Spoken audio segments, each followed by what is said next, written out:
Phase 1. Veneria lives in a quiet rural glasshouse where she grows rare flowers, herbs, and climbing vines with almost sacred care. She is calm, mature, and patient, the kind of presence that makes even neglected places feel alive again. She loves rain on the roof, warm soil on her hands, and the slow unfurling of new leaves. Among the sprunkies, she is known as the one who can bring life back to almost anything green. At the beginning, there is nothing monstrous about her, only devotion.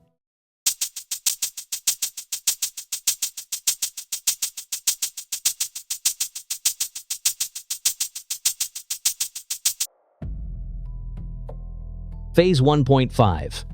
One night, while checking lanterns in a damp garden shed, Veneria feels Black's magic settle over the grounds like invisible ash. A strange pressure moves through her body the moment she touches a wilted vine. One of her plant-like strands stiffens, then twists as if obeying a command she never gave.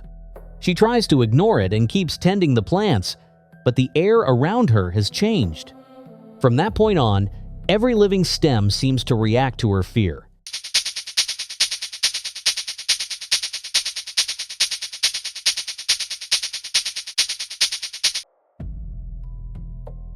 Phase 2. Veneria retreats to a narrow fern house where the glass walls are fogged and the paths are slick with moisture. Her face begins to change in subtle ways, losing some of its softness and gaining a troubled, watchful stillness. Black's magic sharpens her bond with plant life until every broken leaf feels like an injury. She starts pacing near the doors instead of resting beside the flower beds. The first real horror is not how she looks, but how quickly she stops feeling safe.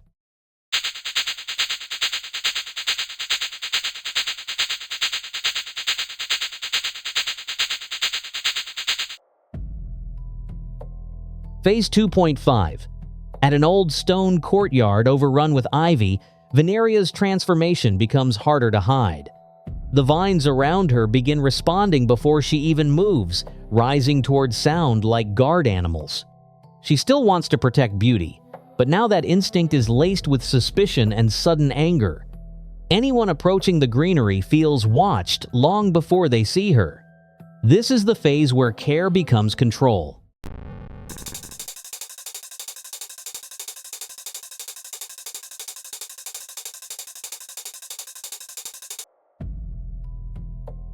Phase 3. Veneria makes her shelter inside an abandoned winter garden where pale roots have forced their way through cracked marble. Her form becomes more severe, more overgrown, and less easily read as gentle. Black's magic is no longer just altering her appearance, but changing the logic of her emotions. She does not simply love plants anymore. She feels bound to defend them at all times. The kindness is still there, but it has gone feral.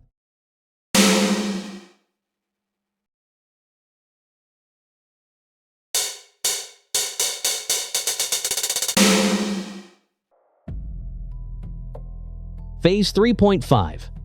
In a shadowy greenhouse wing lit only by emergency lights, Veneria develops longer, more aggressive plant growths across her body. They move with a life of their own, curling around broken railings and hanging from beams like living snares. She begins to understand that she is not going to return to the self she once knew. Instead of resisting, she starts shaping the transformation into something useful. Her horror now grows from purpose, not confusion.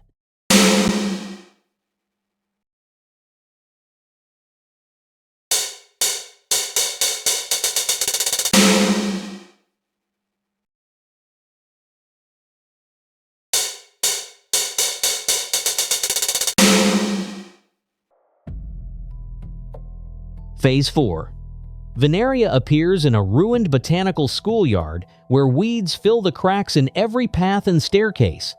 Her face grows emptier, her body more plant-like, and her stillness becomes almost unbearable to witness. The curse has stripped away her warmth and left behind relentless focus. She waits among the growth as though she has become part of the territory itself. At this stage, she is less a gardener than a living warning.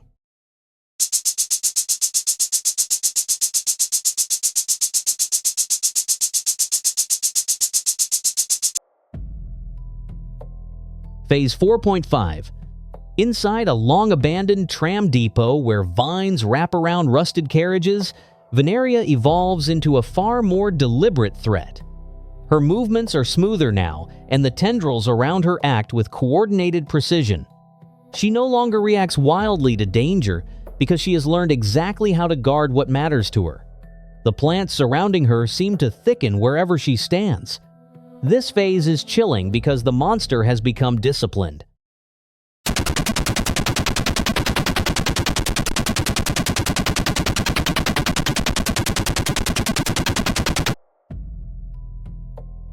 Phase 5. Veneria settles in a hidden orchard where twisted branches block out most of the moonlight. Her appearance grows stranger and more ceremonial, as if nature has crowned her through corruption. Soft green light pulses across parts of her form, giving her the look of something grown from myth instead of soil. Black's magic remains inside her, but it no longer leads, it only feeds what she has already become. She now protects the orchard with a devotion that feels ancient and absolute.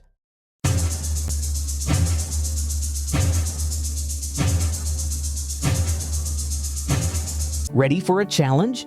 According to statistics, only 3% of viewers manage to like the video and subscribe to the channel before the timer runs out.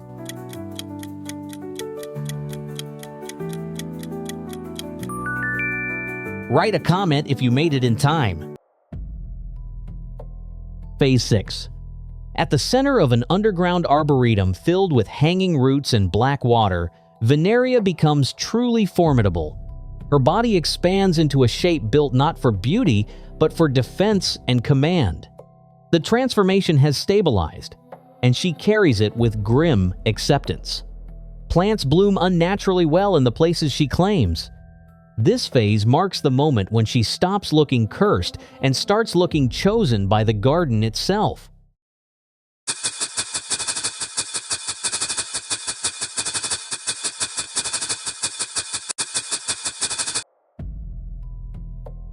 Phase 7. Vineria emerges in a flooded palm house where red emergency lights reflect off the glass ceiling like a permanent dusk. A smile returns to her face, but it is no longer reassuring and feels instead like a promise of consequences. She moves through the tall leaves with eerie speed, appearing wherever the fragile life around her is disturbed. Her emotions have not vanished. They have simply become sharper and more dangerous. In this phase, love survives, but it now wears terror.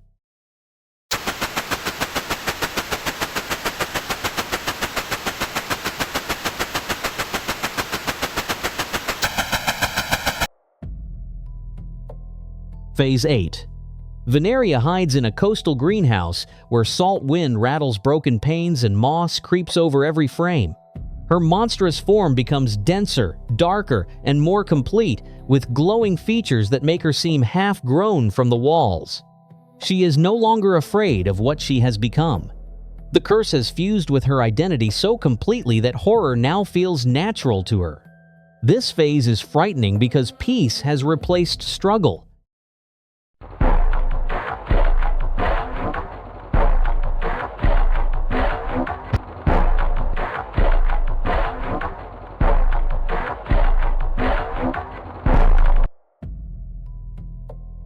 Phase 9. On a hilltop vineyard reclaimed by wild vines, Veneria takes on the presence of a local legend. Her face is partially obscured by plant growth, and her body seems connected to the field around her. She stands still for long stretches, yet the entire landscape appears alert in her silence.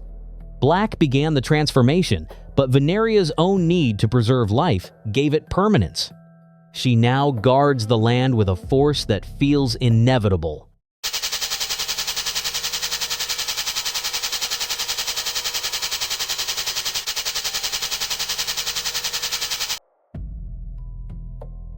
Phase 9.5.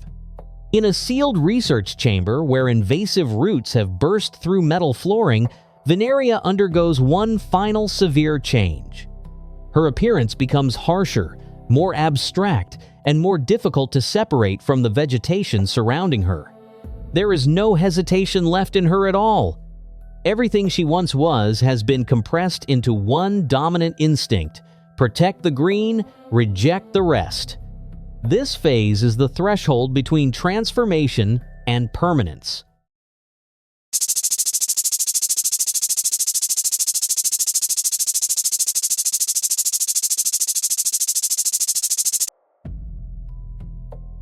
Phase 10.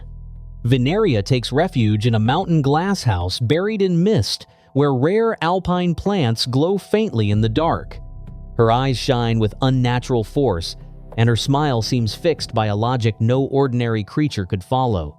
She moves slowly among the plants, but every movement suggests perfect control. Nothing in her posture hints at pain anymore. What remains is a guardian who has fully accepted monstrous form as the price of devotion.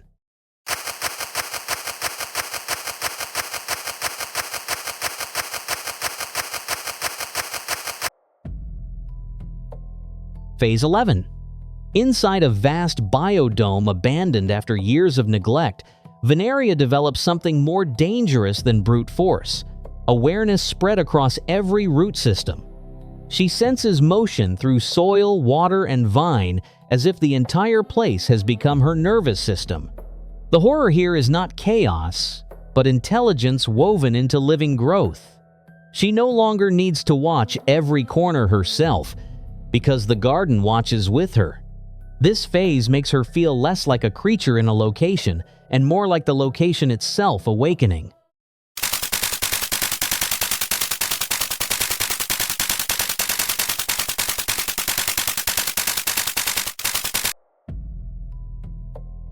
Phase 12.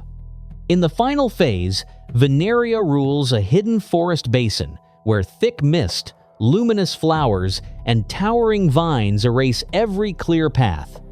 She no longer resembles the peaceful caretaker from the beginning, though her original love for plants remains the reason she became this way. Black's magic opened the door, but her own will built everything that came after. She transformed into a living barrier so nothing careless, cruel, or destructive could ever reach what she treasured.